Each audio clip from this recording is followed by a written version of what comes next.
சித்தருக்கெல்லாம் சித்தர் சிவனே போற்றி. நம்மளோட பதிவுல இதுவரைக்கும் 12 ராசிகளுக்குமான ஜூலை மாத ராசி பலன்களை பார்த்துட்டு வந்தோம். இனி வரக்கூடிய பதிவுகள்ல 12 ராசிகளுக்குமான ஆடி மாத ராசி பலன்களை பார்க்க இருக்கிறோம். அந்த வகையில நம்மளோட இந்த பதிவுல ராசி கட்டத்துல 10வது ராசியா இருக்கக்கூடிய நீல ராசியான மகர ராசிக்கு இந்த ஆடி மாதத்தோட கிரக நிலைகள் என்ன மாதிரியான யோகங்களை கொடுக்கும், ஏதாவது பிரச்சனைகளை ஏற்படுத்துமா அப்படிங்கறத பத்தியும், இந்த ஆடி மாசத்துல மகர ராசிக்காரங்க என்னென்ன விஷயங்களை செய்யலாம், என்னென்ன விஷயங்களை செய்யவே கூடாது அப்படிங்கறத பத்தியும், இந்த மாசத்துல எந்தெந்த தேதிகள் மகர ராசிக்காரங்களுக்கு சிறப்பான பணவரவை ஏற்படுத்தி கொடுக்கும், எந்தெந்த தேதிகள் ரொம்பவே அளவுக்கு அதிகமான விரைய செலவுகளை ஏற்படுத்தும் அப்படிங்கறத பத்தியும் கொஞ்சம் சுருக்கமா பார்க்க போறோம். அதனால மகர ராசி அன்பர்கள் இந்த வீடியோவை கொஞ்சம் கூட ஸ்கிப் பண்ணாம கடைசி வரைக்கும் முழுமையா பாருங்க. அதுக்கு முன்னாடி நம்ம சேனலை நீங்க இப்பதான் முறையா பாக்குறீங்க அப்படின்னா தயவு செஞ்சு சப்ஸ்கிரைப் பண்ணிக்கோங்க. இந்த வீடியோ உங்களுக்கு பிடிச்சிருந்தா மறக்காம அந்த லைக் பட்டனையும் தட்டி விட்டுருங்க.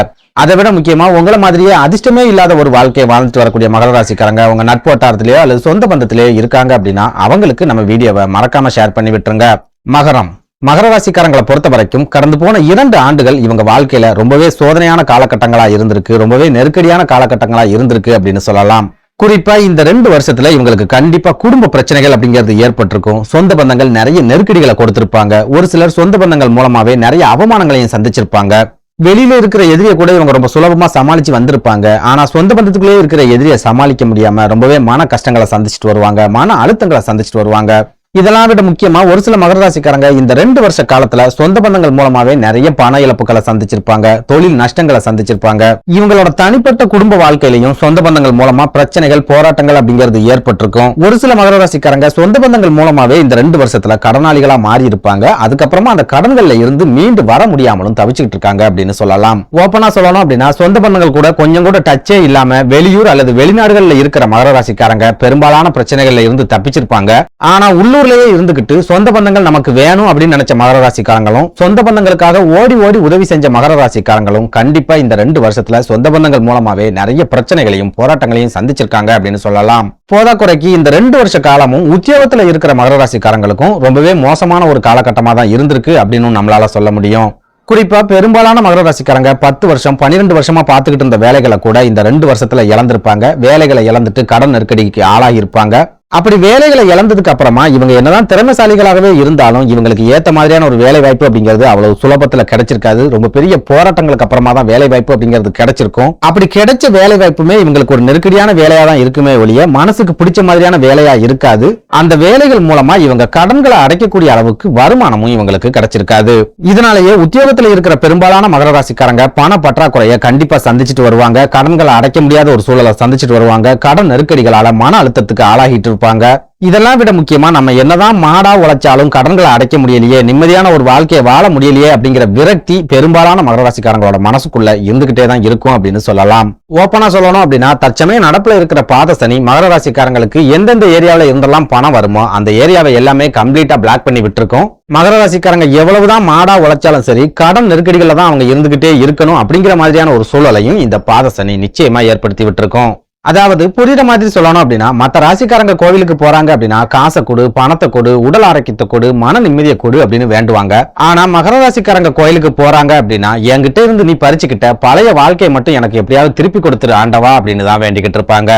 அந்த அளவுக்கு இவங்களோட சமீப கால வாழ்க்கை ரொம்பவே மோசமான ஒரு சூழல்ல போய்கிட்டு இருக்கு அப்படின்னு நம்மளால சொல்ல முடியும். இப்படி ஒரு நெருக்கடியான சூழல்ல இந்த ஆடி மாதத்தோட கிரக நிலைகளாவது மகர ராசிக்காரங்களோட வாழ்க்கையில ஏதாவது மாற்றங்களை கொண்டு வருமா, வாய்ப்புகளை உருவாக்கி கொடுக்குமா அப்படிங்கறத பத்தி பார்க்கலாம். அந்த வகையில இந்த ஆடி மாதத்தோட கிரக நிலைகளை ஆராய்ச்சி பார்க்கும்போது மகர ராசிக்காரங்க ரொம்பவே எச்சரிக்கையாகவும் மறுபடியும் கவனமாகவும் இருக்க வேண்டிய ஒரு மாதமாவே இந்த ஆடி மாதம் இருக்க போகுது அப்படின்னு சொல்லலாம். அதே நேரம் ஒரு சில சின்ன சின்ன மாற்றங்களை மட்டும் உங்க வாழ்க்கையில நீங்க செஞ்சுக்கிட்டீங்க அப்படின்னா இந்த ஆடி மாதத்துல உங்களுக்கு ஏற்படக்கூடிய பிரச்சனைகள்ல இருந்து உங்களால தப்பிச்சுக்க முடியும் அப்படிங்கறதையும் ஞாபகத்துல வச்சுக்கோங்க.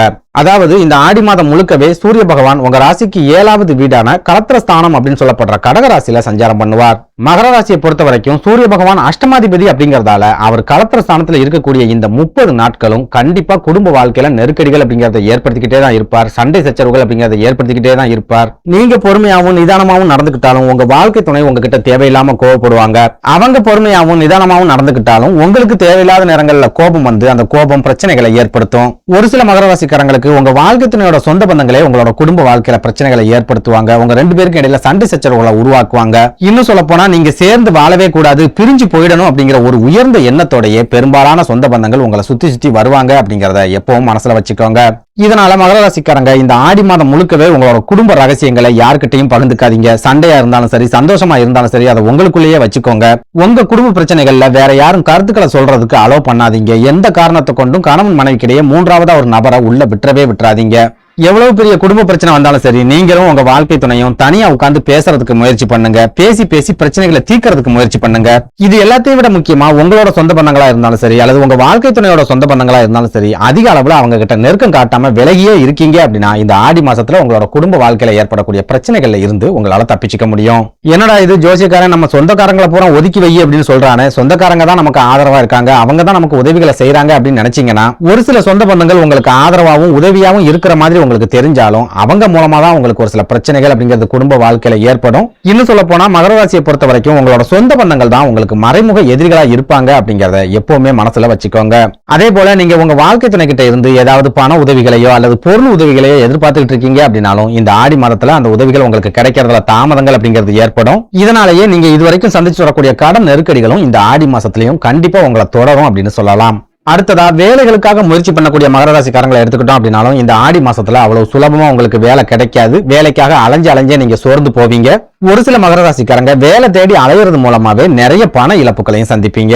இதனால இந்த ஆடி மாசத்துல நமக்கு கண்டிப்பா வேலை கிடைச்சிரும், நம்ம கஷ்டங்கள் எல்லாம் தீந்துரும், கடன்களை எல்லாம் அடைச்சிடலாம் அப்படிங்கிற நம்பிக்கையோட வேலை வாய்ப்புகளை தேடாதீங்க. எந்த எதிர்பார்ப்புமே இல்லாம உங்களோட எஃபர்ட்டை நீங்க போட்டுக்கிட்டே இருந்தீங்க அப்படின்னா கண்டிப்பா உங்களுக்கான காலம் வரும்போது சிறப்பான வேலை வாய்ப்புகள் அமையும். அடுத்ததா உடல் ஆரோக்கியத்தை எடுத்துக்கிட்டோம் அப்படின்னா இந்த ஆடி மாசத்துல உங்க ராசிக்கு விரையாதிபதியா இருக்கக்கூடிய குரு பகவான் 5வது வீடான பூர்வ புண்ணிய ஸ்தானம் அப்படின்னு சொல்லப்படுற ரிஷப ராசியில செவ்வாய் பகவானோட இணைஞ்சு சஞ்சாரம் பண்ற காரணத்தால கண்டிப்பா உடல் ஆரோக்கியம் சம்பந்தமான விரைய செலவுகள் இந்த ஆடி மாசத்திலேயே உங்களுக்கு இருக்கத்தான் செய்யும். உங்களோட உடல் ஆரோக்கியத்துல பாதிப்புகள் ஏற்படல அப்படின்னா உங்க வாழ்க்கை துணையோட உடல் ஆரோக்கியத்துல பாதிப்புகள் ஏற்படும். அப்படி இல்லைன்னா குழந்தைகளோட உடல் ஆரோக்கியத்துல பாதிப்புகள் ஏற்படும். இது எதுவுமே இல்லை அப்படின்னாலும் உங்க தாய் தந்தையோட உடல் ஆரோக்கியத்துல பாதிப்புகள் ஏற்படுறதுக்கு கூட இந்த ஆடி மாசத்துல அதிகமான வாய்ப்புகள் அப்படிங்கிறது இருக்குது. சுருக்கமா சொல்லணும் அப்படின்னா இந்த ஆடி மாசத்துல மகர ராசிக்காரங்களுக்கு ஏதாவது வகையில மருத்துவ செலவுகள் அப்படிங்கிறது கட்டாயமா இருக்கும் அப்படின்னு சொல்லலாம். இதனால மகர ராசி அன்பர்கள் இந்த ஆடி மாசத்திலையும் உங்களோட உடல் ஆரோக்கியத்துல கொஞ்சம் அதிகபட்ச கவனத்தை செலுத்திட்டு வாங்க.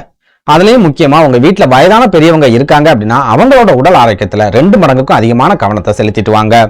அடுத்ததா இந்த ஆடி மாதத்துல உங்களுக்கு பண வரவு எப்படி இருக்குன்னு கேட்டா, பண வரவை குறிக்கக்கூடிய 2வது வீட்டுல சனி பகவான் ஸ்ட்ராங்கா இருந்தாலுமே தற்சமயம் அவர் வக்ர நிலையில இருக்கிறதால இந்த ஆடி மாசத்துல ஏதாவது ஒரு வகையில உங்க கைகள்ல பண புழக்கம் அப்படிங்கிறது இருந்துகிட்டே தான் இருக்கும். யார்கிட்டையும் கடன் வாங்குறதா இருந்தா கூட உங்களுக்கு தேவைப்படக்கூடிய நேரத்துல அந்த கடன் உங்க கைகளுக்கு கிடைக்கும். தொழிலா இருந்தாலும் சரி, வியாபாரமா இருந்தாலும் சரி, அப்படி இல்லைன்னா உத்தியோகமாவே இருந்தாலும் சரி, பெரிய அளவுக்கு லாபங்கள், பெரிய அளவுக்கு பண வரவை எதிர்பார்க்க முடியாது அப்படின்னாலும் உங்களோட தொழிலை சுணக்கம் இல்லாம நடத்திட்டு போகக்கூடிய அளவுக்கு ஓரளவுக்கு மரியாதையான பண வரவை இந்த ஆடி மாசத்துல எதிர்பார்க்கலாம். சுருக்கமா சொல்லணும் அப்படின்னா இந்த ஆடி மாசத்துல பணம் துளி துளியா தான் உங்ககிட்ட வந்து சேரும். ஆத்து வெள்ளம் மாதிரி அடிச்சுக்கிட்டு வந்து சேராது. அதனால உங்க கைகளுக்கு கிடைக்கக்கூடிய ஒவ்வொரு ரூபாயையும் பிரயோஜனமா செலவு செய்ய முயற்சி பண்ணுங்க.